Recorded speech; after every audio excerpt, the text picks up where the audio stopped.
তো আসসালামু আলাইকুম বন্ধুরা, শুভ সকাল।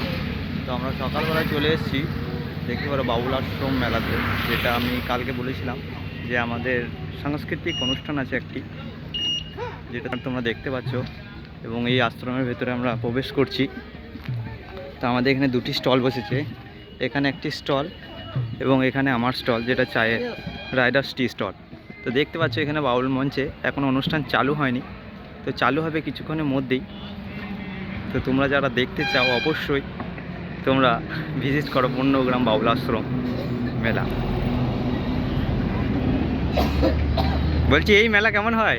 দারুণ দারুণ দারুণ, তুলনা নেই, দুর্দান্ত দুর্দান্ত, অতুলনীয়।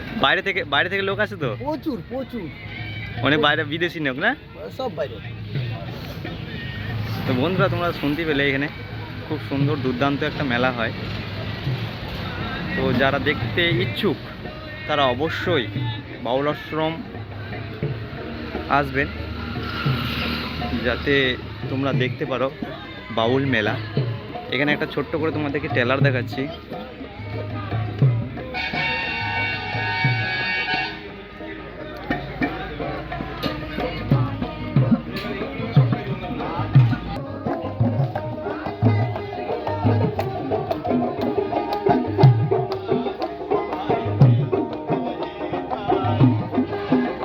তো এই ছিল আমাদের ছোট্ট করে একটা ট্রেলার। তো যারা দেখতে ইচ্ছুক তারা অবশ্যই বাউল আশ্রমে ভিজিট করো, বন্যগ্রামে আছে সেটা। তো আজকের জন্য এইটুকুই, টাটা বাই বাই, দেখা হচ্ছে নেক্সট ভিডিওতে।